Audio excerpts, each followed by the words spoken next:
Hello everyone, welcome to Tasty Dish by Sethu Palaniappan.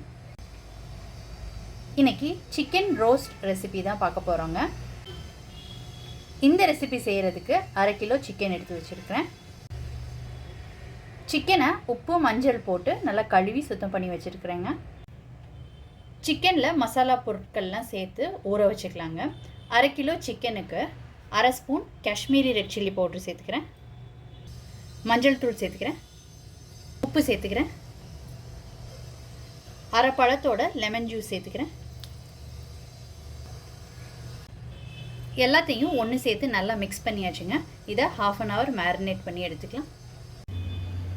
Chicken roast செய்கிறதுக்கு ஒரு பொடி வறுத்துக்க போகிறோங்க. அதுக்கு ஒரு கடாயில் 1 டேபிள் ஸ்பூன் மல்லி சேர்த்துக்கிறேன். 3 காய்ந்த மிளகாய், 1/2 டேபிள் ஸ்பூன் மிளகு, 1/2 டேபிள் ஸ்பூன் சோம்பு. இந்த இன்க்ரீடியன்ஸ் எல்லாம் ட்ரை ரோஸ்ட் பண்ணிக்கலாங்க. ஃபைனலாக வாசனைக்கு ஒரு கொத்து கருவேப்பிலை. இது ஆறுனதுக்கப்புறம் இதை பவுடர் பண்ணி எடுத்து வச்சுக்கலாங்க. இதை பவுடர் பண்ணும்போது கோர்ஸ் பவுடராக அரைச்சி வச்சுக்கோங்க. ஃபைன் பவுடராக அரைச்சிடக்கூடாதுங்க. ஒரு கடாயில் எண்ணெய் விட்டுக்கிறேங்க. எண்ணெயில் 2 துண்டு ஏலை, 2 பட்டை சேர்த்துக்கிறேங்க. 1 பச்சை மிளகாய், கருவேப்பிலை, 3 பெரிய வெங்காயம் நீல வாக்கில் நறுக்கின சேர்த்துக்கிறேன். வெங்காயத்தை நல்லா வதக்கிக்கலாம். வெங்காயம் நல்லா வதங்கிடுச்சு. இப்போ இஞ்சி பூண்டு பேஸ்ட் சேர்த்துக்கிறேன். இஞ்சி பூண்டோட பச்சை வாடை போனதுக்கப்புறம் ஊற வச்ச சிக்கனை சேர்த்துக்கிறேன்.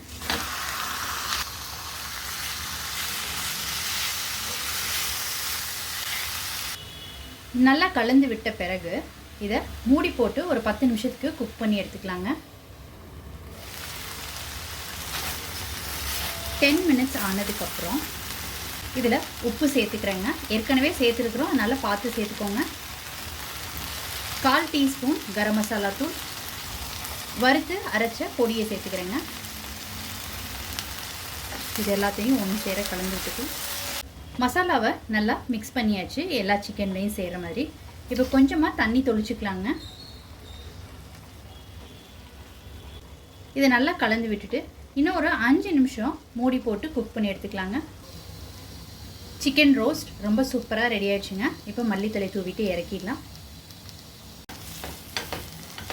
சிக்கன் ரோஸ்ட் ரொம்ப சூப்பராக ரெடி ஆயிடுச்சுங்க. நீங்கள் இந்த ரெசிபி கண்டிப்பாக ட்ரை பண்ணி பாருங்கள். ட்ரை பண்ணிவிட்டு உங்களோட கமெண்ட்ஸை சொல்லுங்கள். உங்களுக்கு இந்த ரெசிபி பிடிச்சிருந்துச்சுன்னா லைக் அண்ட் ஷேர் பண்ணுங்கள். உங்கள் ஃபேமிலி அண்ட் ஃப்ரெண்ட்ஸ்க்கு tasty dish by Sethu Palaniappan சேனலை சப்ஸ்கிரைப் பண்ணுங்கள். நோட்டிஃபிகேஷன் பெல்லை கிளிக் பண்ணுங்கள் for more videos. Thanks for வாட்சிங்.